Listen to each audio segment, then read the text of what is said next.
ففتحنا عليهم بركات من السماء والأرض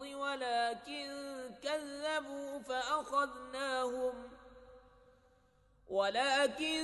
كذبوا فأخذناهم بما كانوا يكسبون. أفأمن أهل القرى أن يأتيهم بأسنا بياتا وهم نائمون أوأمن أهل القرى أن يأتيهم بأسنا ضحى وهم يلعبون أفأمنوا مكر الله فلا يأمن مكر الله إلا القوم الخاسرون. أولم يهد للذين يرثون الأرض من بعد أهلها أن لو نشاء أصبناهم بذنوبهم ونطبع على قلوبهم فهم لا يسمعون. تلك القرى نقص عليك من أنبائها ولقد جاءتهم رسلهم بالبينات فما كانوا ليؤمنوا بما كذبوا من قبل كذلك يطبع الله على قلوب الكافرين وما وجدنا لأكثرهم من عهد وإن وجدنا أكثرهم لفاسقين. ثم بعثنا من بعدهم موسى بآياتنا إلى فرعون وملئه فظلموا بها فانظر كيف كان عاقبة المفسدين. وقال موسى يا فرعون إني رسول من رب العالمين حقيق على ألا أقول على الله إلا الحق قد جئتكم ببينة من ربكم فأرسل معي بني إسرائيل. قال إن كنت جئت بآية فأت بها إن كنت من الصادقين. فألقى عصاه فإذا هي ثعبان مبين ونزع يده فإذا هي بيضاء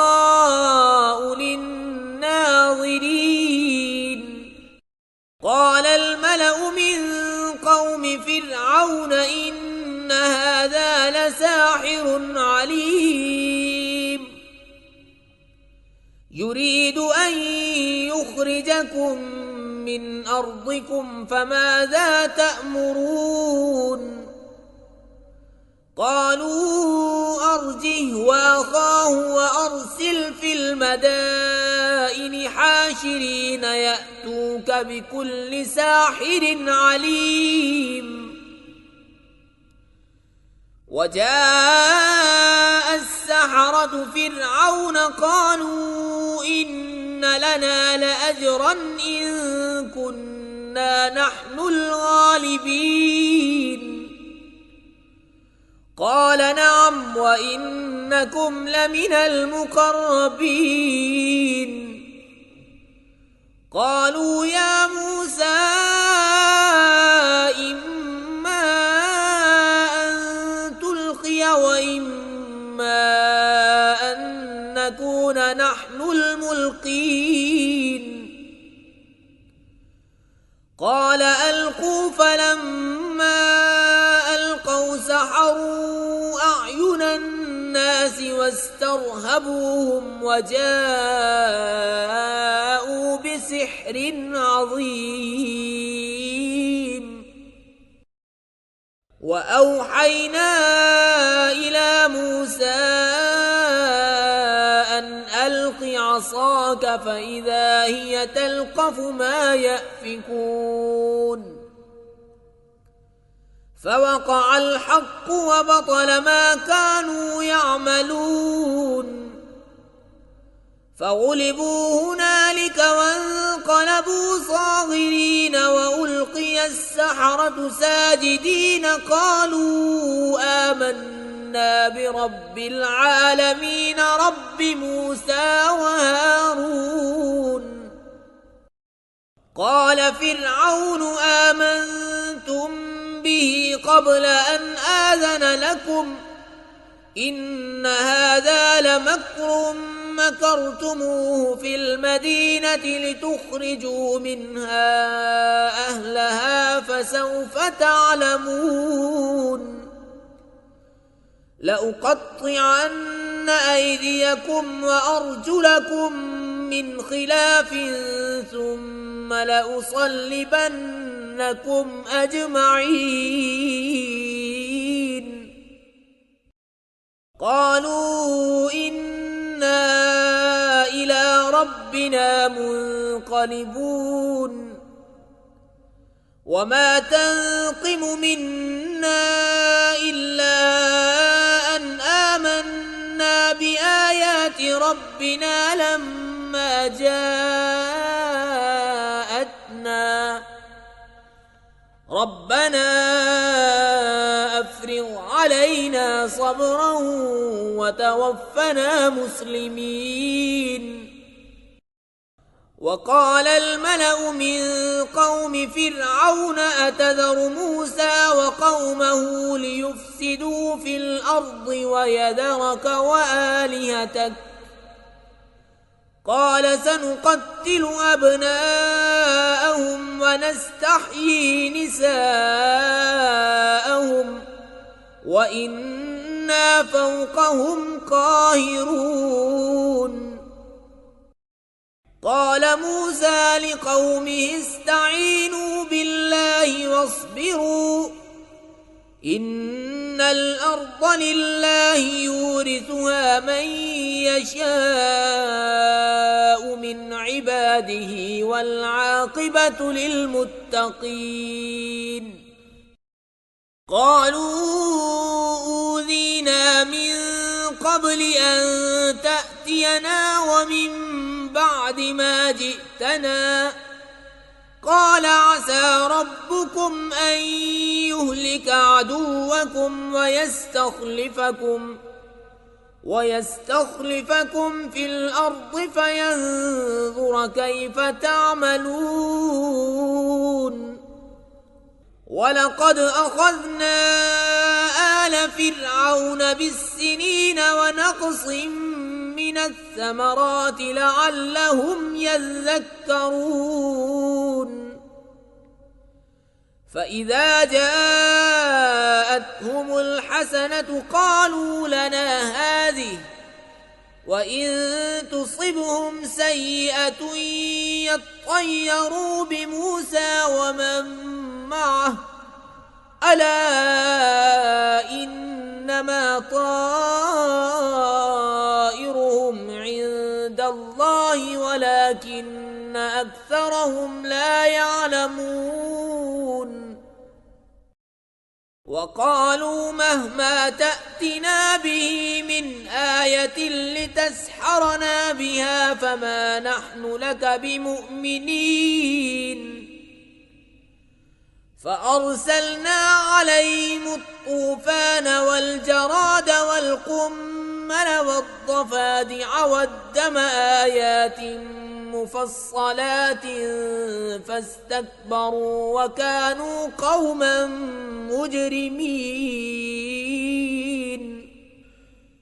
ولما وقع عليهم الرجز قالوا يا موسى ادع لنا ربك بما عهد عندك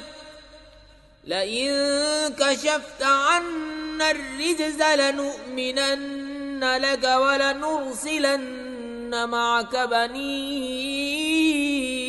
إسرائيل فلما كشفنا عنهم الرجز إلى أجل هم بالغوه إذا هم ينكثون فانتقمنا منهم فأغرقناهم في اليم بأنهم كذبوا بآياتنا وكانوا عنها غافلين وأورثنا القوم الذين كانوا يستضعفون مشارق الأرض ومغاربها التي باركنا فيها وتمت كلمة ربك الحسنى على بني إسرائيل بما صبروا ودمرنا ما كان يصنع فرعون وقومه وما كانوا يعرشون وجاوزنا ببني إسرائيل البحر فأتوا على قوم يعكفون على أصنام لهم قالوا يا موسى اجعل لنا إلها كما لهم آلهة قال إنكم قوم تجهلون إن هؤلاء متبر ما هم فيه وباطل ما كانوا يعملون قال أغير الله أبغيكم إلها وهو فضلكم على العالمين وإذ أنجيناكم من آل فرعون يسومونكم سوء العذاب يقتلون أبناءكم ويستحيون نساءكم وفي ذلكم بلاء من ربكم عظيم وواعدنا موسى 30 ليلة وأتممناها ب10 فتم ميقات ربه 40 ليلة وقال موسى لأخيه هارون اخلفني في قومي وأصلح ولا تتبع سبيل المفسدين ولما جاء موسى لميقاتنا وكلمه ربه قال رب أرني أنظر إليك قال لن تراني ولكن انظر إلى الجبل فإن استقر مكانه فسوف تراني فلما تجلى ربه للجبل جعله دكا وخر موسى صعقا فلما أفاق قال سبحانك تبت إليك وأنا أول المؤمنين قال يا موسى إني اصطفيتك على الناس برسالاتي وبكلامي فخذ ما آتيتك وكن من الشاكرين وكتبنا له في الألواح من كل شيء موعظة وتفصيلا لكل شيء فخذها بقوة وأمر قومك يأخذوا بأحسنها سأريكم دار الفاسقين سأصرف عن آياتي الذين يتكبرون في الأرض بغير الحق وإن يروا كل آية لا يؤمنوا بها وإن يروا سبيل الرشد لا يتخذوه سبيلا وإن يروا سبيل الغي يتخذوه سبيلا ذلك بأنهم كذبوا بآياتنا وكانوا عنها غافلين والذين كذبوا بآياتنا ولقاء الآخرة حبطت أعمالهم هل يجزون إلا ما كانوا يعملون واتخذ قوم موسى من بعده من حليهم عجلا جسدا له خوار ألم يروا أنه لا يكلمهم ولا يهديهم سبيلا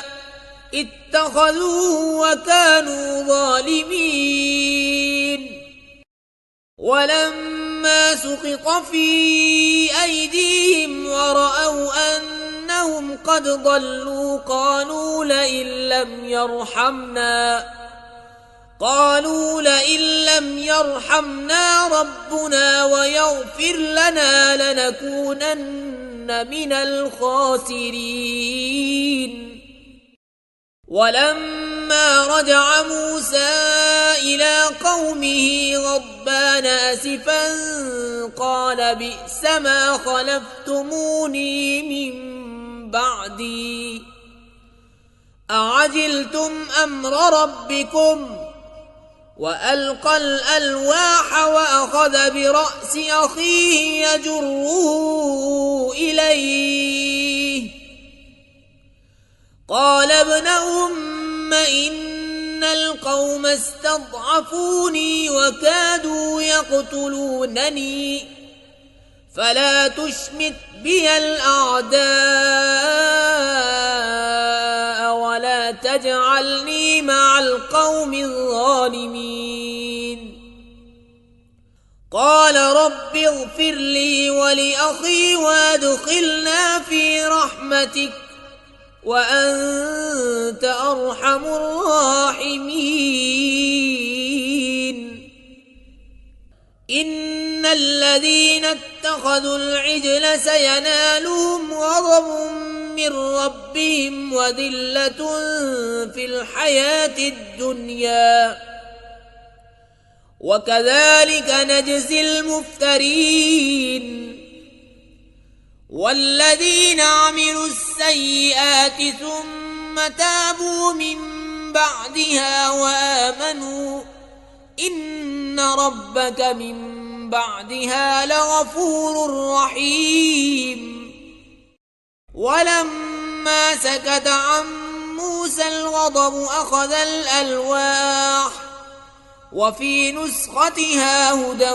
ورحمة للذين هم لربهم يرهبون واختار موسى قومه 70 رجلا لميقاتنا فلما أخذتهم الرجفة قال رب لو شئت أهلكتهم من قبل وإياي أتهلكنا بما فعل السفهاء منا إن هي إلا فتنتك تضل بها من تشاء وتهدي من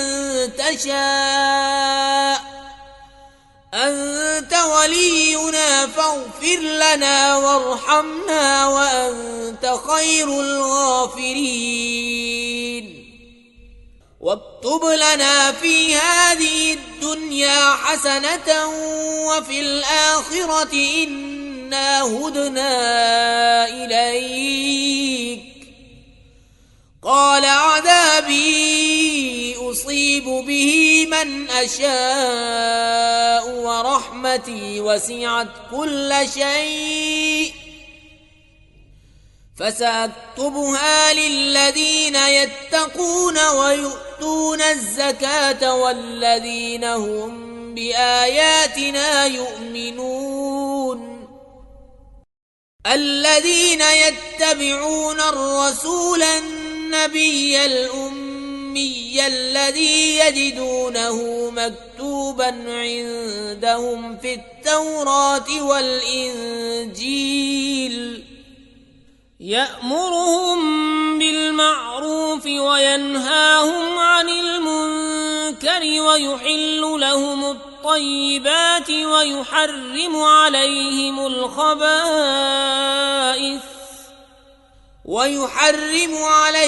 الخبائث ويضع عنهم إصرهم والأغلال التي كانت عليهم فالذين آمنوا به وعزروه ونصروه واتبعوا النور الذي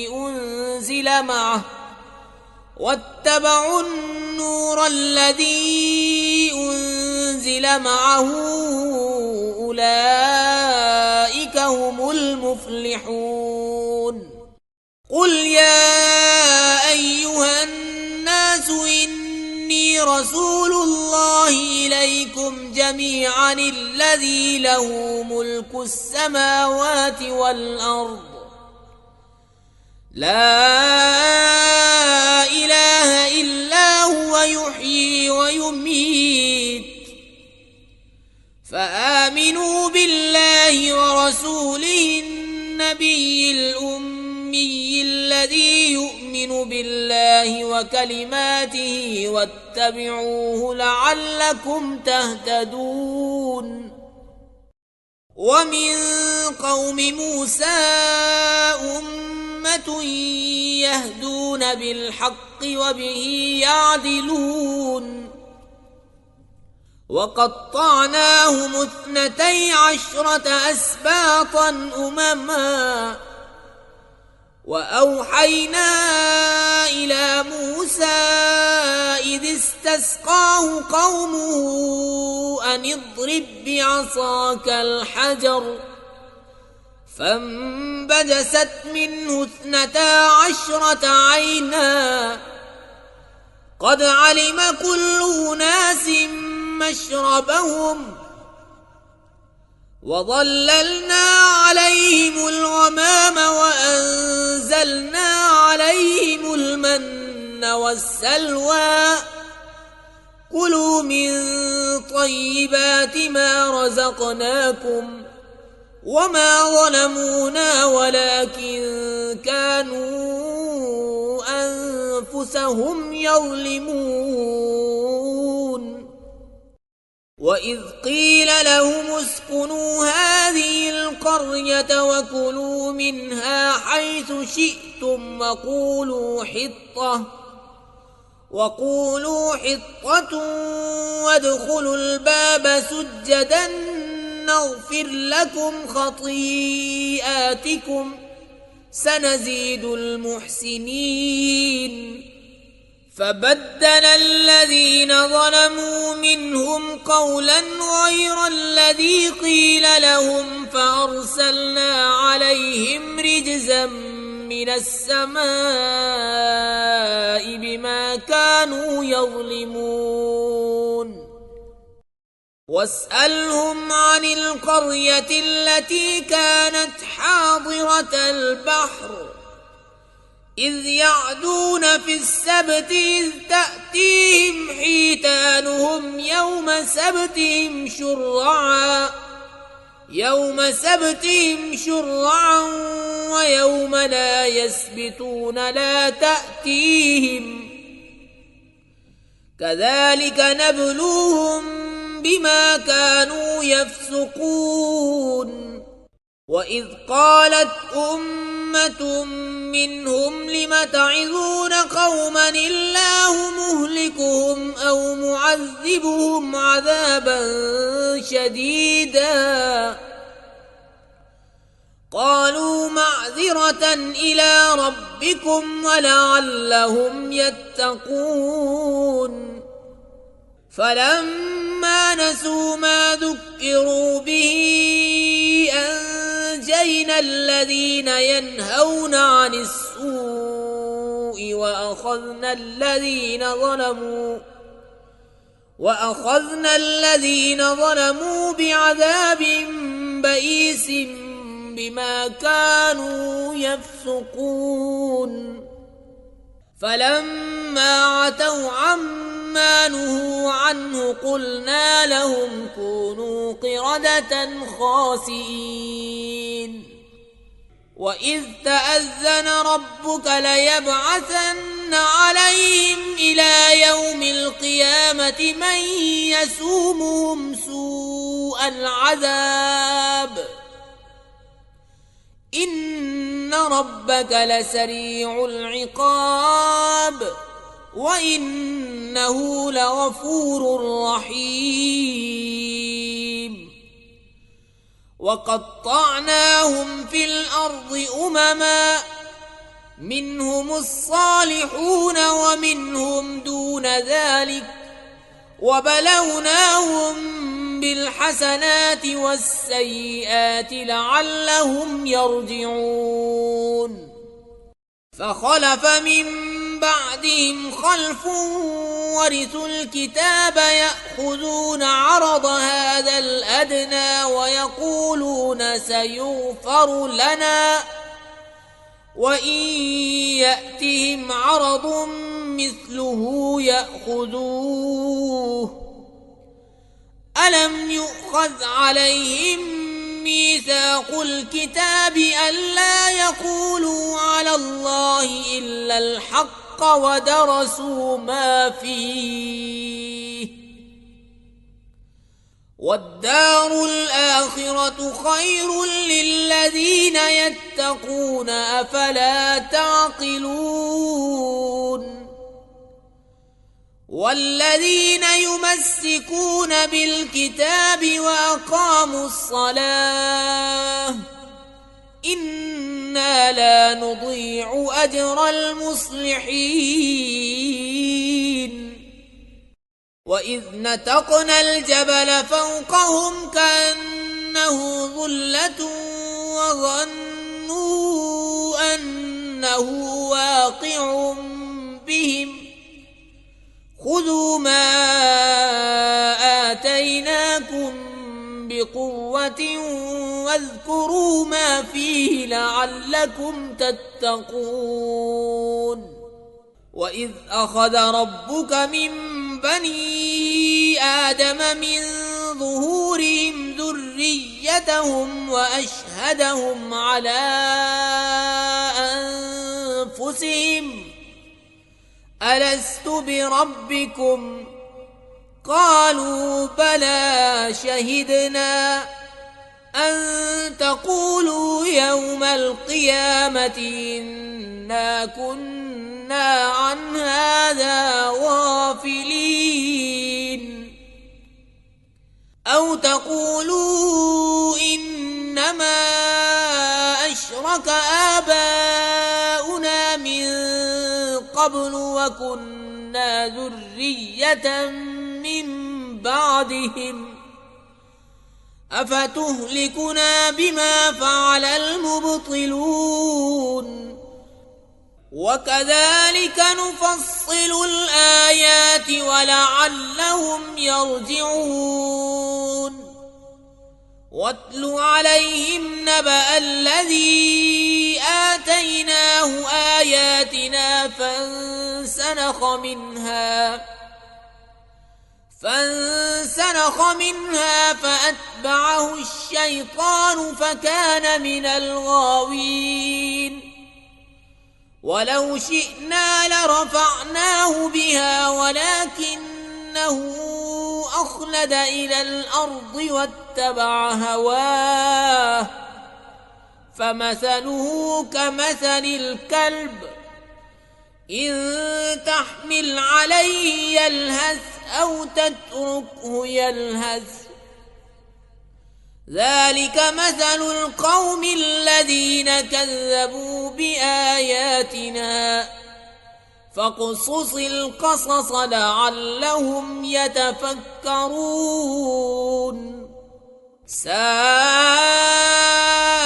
مثلا القوم الذين كذبوا بآياتنا وأنفسهم كانوا يظلمون من يهد الله فهو المهتدي ومن يضلل فأولئك هم الخاسرون ولقد ذرأنا لجهنم كثيرا من الجن والإنس لهم قلوب لا يفقهون بها ولهم أعين لا يبصرون بها ولهم آذان لا يسمعون بها أولئك كالأنعام بل هم أضل أولئك هم الغافلون ولله الأسماء الحسنى فادعوه بها وذروا الذين يلحدون في أسمائه سيجزون ما كانوا يعملون وممن خلقنا أمة يهدون بالحق وبه يعدلون والذين كذبوا بآياتنا سنستدرجهم من حيث لا يعلمون وأملي لهم إن كيدي متين أولم يتفكروا ما بصاحبهم من جنة إن هو إلا نذير مبين أولم ينظروا في ملكوت السماوات والأرض وما خلق الله من شيء وأن عسى أن يكون قد اقترب أجلهم فبأي حديث بعده يؤمنون من يضلل الله فلا هادي له ويذرهم في طغيانهم يعمهون يسألونك عن الساعة أيان مرساها قل إنما علمها عند ربي لا يجليها لوقتها إلا هو ثقلت في السماوات والأرض لا تأتيكم إلا بغتة يسألونك كأنك حفي عنها قل إنما علمها عند الله ولكن أكثر الناس لا يعلمون قل لا أملك لنفسي نفعا ولا ضرا إلا ما شاء الله ولو كنت أعلم الغيب لاستكثرت من الخير وما مسني السوء إن أنا إلا نذير وبشير لقوم يؤمنون هو الذي خلقكم من نفس واحدة وجعل منها زوجها ليسكن إليها فلما تغشاها حملت حملا خفيفا فمرت به فلما أثقلت دعوا الله ربهما لئن آتيتنا صالحا لنكونن من الشاكرين فلما آتاهما صالحا جعلا له شركاء فيما آتاهما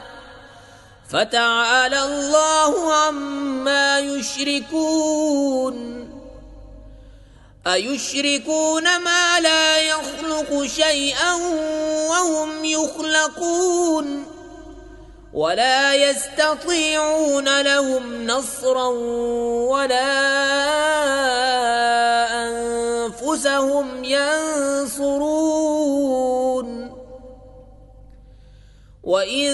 تدعوهم إلى الهدى لا يتبعوكم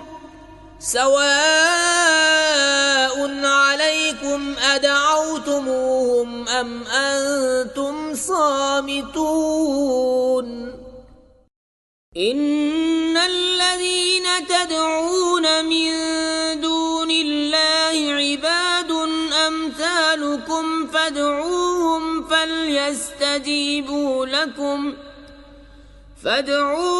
فليستجيبوا لكم إن كنتم صادقين ألهم أرجل يمشون بها